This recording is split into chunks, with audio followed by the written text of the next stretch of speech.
All right, let's see how this one goes. This is video number 36, and we're trying to finally explain something which I really haven't explained that well yet. How to simplify radicals. When I put the radical over a number, we need to see if we can understand the general rules and how this works. Well, I'm going to set up three categories. You learned in elementary school that there are prime and composite numbers. And you were often asked in 6th grade to factor. Oh my God, is that an important word going ahead? To factor composite numbers. So, for example, to factor 8 is 2 times 2 times 2, not 4 times 2. And the reason is, it's always explained to you, your 6th grade math teacher, 4 is not a prime number. So this general category becomes very important as we go along. And I wrote three categories out here, and let's see what we can deduce from this so we don't take too long to explain it. Here, 5 is a prime number. You can never simplify a prime number. Why? A prime number is the product of 1 and that number itself. There is no way to get a perfect square out of this. Well, you might say 1 is a perfect square, but that's trivial because the square root of 1 is 1. So anything under the hat, any prime number you can think of cannot be simplified in any way whatsoever. So we'll keep that in mind. You just ignore them. It's the answer. They just cannot be simplified by their very nature. So anytime you see a prime number under the radical sign, it cannot be simplified. So keep that in mind. I'll erase this now. However, there are also composite numbers. Quite a few of them, as a matter of fact. I'll just write out a couple that occur to me right away. We don't have to be that strict about it. These are just numbers that happen to be prime, but they really and truly cannot be simplified. And why? Because their factors are prime. So let's take a look at how that works. Well, factors of 6 are 2 times 3. Those are both prime numbers. Can't do anything with it. Factors of 10, 2 times 5. 2 is not a perfect square. 5 is not a perfect square. Nothing can be done. Radical 15, 3 times 5. Radical 21, 3 times 7. Again, these are composite numbers, but they can't be simplified because of their nature. When they are factored, primely factored, they cannot be simplified. As you can see, there's nothing I can extract from these numbers. Keep that in the back of your head. It will come up as we go along. However, there's a big category of numbers that come up all the time in geometry and algebra that can be simplified. And I'll just write a couple down here. There's radical 8, there's radical 12, there's radical, just to name a few that occur to me right away without any deep, profound study here.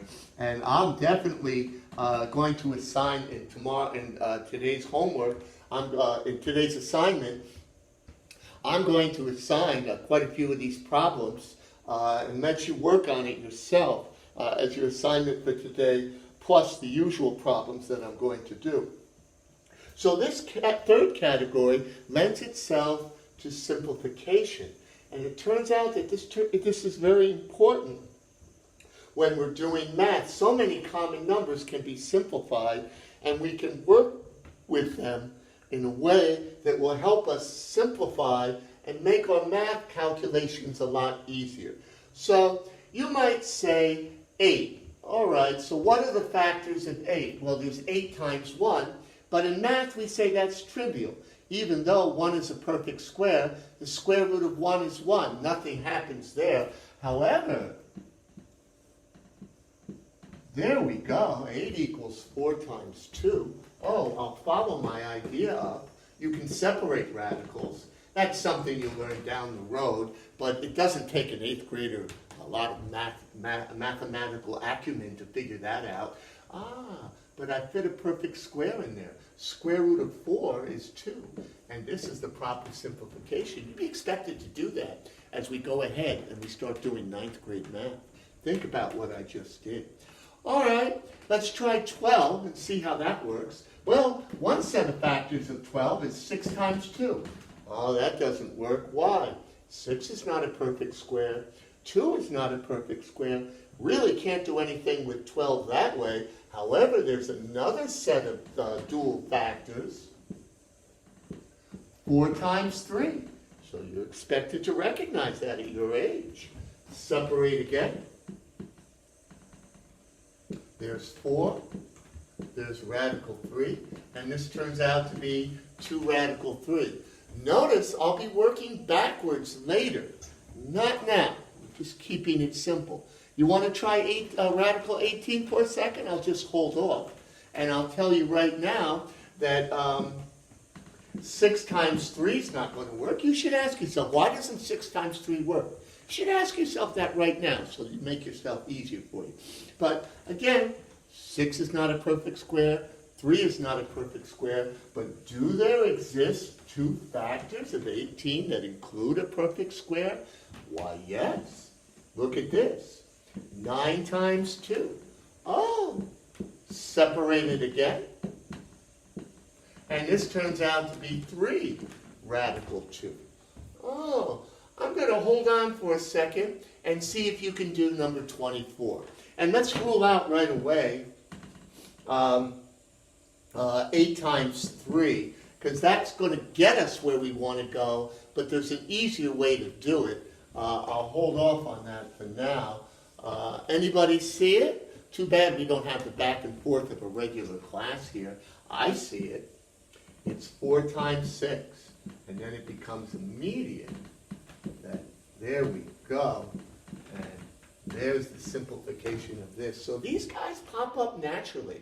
I'm going to hold off just a second, let you try 28, and then I'll give you some exercises and let you try it and see what you think. And we can go all the way up to 225 or even higher, since when we did perfect squares in the theorem of Pythagoras back in October and November, we agreed that 225 would be the biggest number we accept without a calculator. Notice calculators are useless here because I put this under a calculator and I'm just going to get an irrational decimal sequence that goes on and on and on. As explained earlier, it tells me nothing. I can't do calculus with it. I can't do algebra. I can't do any of the kind of math that I'll want to do down the road. Oh, did you see 28? You should have. 4 times 7 equals 28, as far as I know. Well, there's radical 4 times radical 7. So there we go. That simplifies to 2 radical 7. So there are 3 categories. I'm going to repeat that again. There's the category of prime numbers, which can never be simplified just by their definition. Then there's a whole bunch of composite numbers where their factors, their dual factors, are prime numbers. They can't be simplified. But then there's another huge, monstrous category that comes up all the time that we care about that can be simplified. They'll make the math that we do so much easier. And there you go. I wrote some common small ones on the board here, and I'm going to write them, give you an exercise where you'll be able to do the math and try to simplify them yourselves and see if you understood what I said. The numbers will be bigger, but never beyond 225, because again, to do this, we don't want you to use a calculator. It's a waste of time, as you can see here. Okay, so I'm going to bring up one more question here, and let's see if we can do this one. It's off the top of my head, but it's worth just doing here while we got a chance. I just want to bring this up because this is where I'll be going with you as well. A problem is proposed, and someone asks you what radical 8 plus radical 18 is. And you might say, you can't do anything with that. Nothing can be done with this. It's just like you explained before, Mr. Donnelly, when you were talking about 1 plus radical 2. Just can't, this is the number, you want to know exactly what it is, you're the scientist, you put it on the calculator, etc., etc. But no, it's not the case in this, what we're doing here. We just saw that radical 8 is 4 radical 2. That means that it's 2 radical 2 here. And we just saw that this is 9 radical 2. And when we simplify it here, it's 3 radical 2. Oh, check it out, guys. If the radical's the same, the number under the hat is the same, then you can add them, just like it was going to be 2x plus 3x equals 5x. Well, then right away it follows that 2 radical 2 plus 3 radical 2 equals 5 radical 2. That comes up big time as we move along. So there we go, and I hopefully explained how to do this. I'm going to give you some practice problems so you can work on that. We took a big step forward with this video. Hopefully most of you are understanding it. Remember, if it's too fast, slow it down and play it back again. All right, let me turn this off.